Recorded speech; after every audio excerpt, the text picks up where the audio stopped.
ನಾವು ದಾವಣಗೆರೆ ಜಿಲ್ಲಾ BJP SC Morcha ಪ್ರಧಾನ ಕಾರ್ಯದರ್ಶಿಗಳು ಈ ಕಾರ್ಯಕ್ರಮ ಒಂದು ನಮೋ ಭವಿಷ್ಯ ಅನ್ನೋ ಒಂದು ಉದ್ದೇಶ ಇಟ್ಕೊಂಡು ಪಕ್ಷದ ಸಂಘಟನೆ ನಿಜವಾದ ಕಾರ್ಯಕರ್ತರ ಒಂದು ಗೆಲುವಿನ ಒಂದು ಮುಂಚೂಣಿಯ ಒಂದು ದಿಕ್ಸೂಚಿ ಅಂತ ಹೇಳಿದ್ರೆ ತಪ್ಪಲ್ಲ ಅನ್ಸುತ್ತೆ. ಯಾಕಂದರೆ ಇವತ್ತು ಭಾರತ ಕಡೆ ಪ್ರಪಂಚ ತಿರುಗಿ ನೋಡ್ತಾ ಇದೆ. ಇವತ್ತು ಭಾರತ ವಿಶ್ವಗುರು ಆಗುವಂಥ ಸ್ಥಾನದಲ್ಲಿದ್ದೀವಿ. ಈ ಸ್ಥಾನಮಾನಕ್ಕೆ ಆಗಬೇಕಪ್ಪ ಅಂದರೆ ಪ್ರತಿಯೊಬ್ಬ ಕಾರ್ಯಕರ್ತರಿಗೂ ಒಂದು ಶಕ್ತಿಯುತವಾದಂಥ ನಾಯಕತ್ವ ನಮ್ಮ ಬಿ ಜೆ ಪಿಯಲ್ಲಿದೆ. ಅದು ನರೇಂದ್ರ ಮೋದಿ ಅವರ ನಾಯಕತ್ವ ಹಾಗೂ ಅಮಿತ್ ಶಾ ಅವರ ಈಗ ಮಾತಾಡ್ತಾ ಇದ್ದಾರೆ, ಅವರ ಒಂದು ನಾಯಕತ್ವ ನಮಗೆ ಸಿಕ್ಕಿರೋಂಥದ್ದು. ಅದೇ ರೀತಿ ನಮ್ಮ ಕರ್ನಾಟಕದಲ್ಲಿ ಬಿ ಜೆ ಪಿಗೆ ಯಡಿಯೂರಪ್ಪನವರು ಮತ್ತು ಅನಂತಕುಮಾರ್ ಅವರು ನಾವು ಕಳ್ಕೊಂಡಿದ್ದೀವಿ.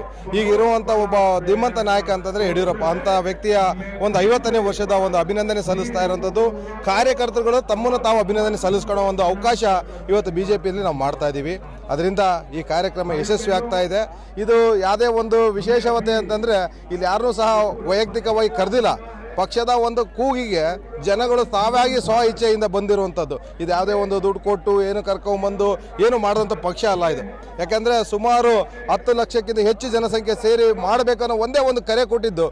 ಆ ಕರೆ ಯಾವುದಾಗಿರಬೇಕಪ್ಪ ಅಂತಂದರೆ ನೆಕ್ಸ್ಟ್ ಬರುವಂಥದ್ದು 2028ರಲ್ಲಿ ನೆಕ್ಸ್ಟ್ ಭಾರತದ ಜನತಾ ಪಕ್ಷ ಕರ್ನಾಟಕದಲ್ಲಿ ಮುಂಚೂಣಿ ನಾಯಕತ್ವದಲ್ಲಿ ರಾಜ್ಯ ಸರ್ಕಾರವನ್ನು ಆಡಳಿತ ಮಾಡಬೇಕನ್ನೋ ಒಂದು ಉದ್ದೇಶದಿಂದ ನಾವೆಲ್ಲ ಸೇರ್ಕೊಂಡಿದ್ದೀವಿ.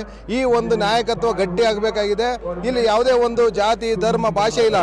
ಒಂದೇ ಒಂದು ಭಾಷೆ ಧರ್ಮ ಜಾತಿ ಅಂತಂದರೆ ಹಿಂದುತ್ವ ರಾಷ್ಟ್ರೀಯವಾದ ಇವೇ ನಮ್ಮ ಜಾತಿಯ ಧರ್ಮ ಮತ್ತು ನಮ್ಮ ಸಿದ್ಧಾಂತ. ಇಂಥ ಸಿದ್ಧಾಂತಕ್ಕೆ ಇವತ್ತು ಸಾರ್ವಜನಿಕ ನೀವೆಲ್ಲ ನೋಡ್ತಾ ಇದ್ರಿ, ಎಲ್ಲ ಸುತ್ತಮುತ್ತಲು ನೀವೆಲ್ಲೇ ನೋಡಿದ್ರು ವಿಶೇಷವಾದಂಥ ಫ್ಲೆಕ್ಸ್ಗಳೆಲ್ಲ ಕಾಣ್ತಾ ಇದೆ. ಅಲ್ಲಿ ಯಾವುದೇ ರೀತಿಯ ವಿಶೇಷತೆ ಏನಿಲ್ಲ. ಒಂದು ನಾವೆಲ್ಲ ಸಂಘಟಿತವಾದಂಥ ಒಂದು ಶಕ್ತಿ ಅನ್ನೋದನ್ನು ಬಿ ಜೆ ಪಿಗೆ ಇವತ್ತು ನಾವು ತೋರಿಸ್ಕೊಡ್ತಾ ಇದ್ದೀವಿ.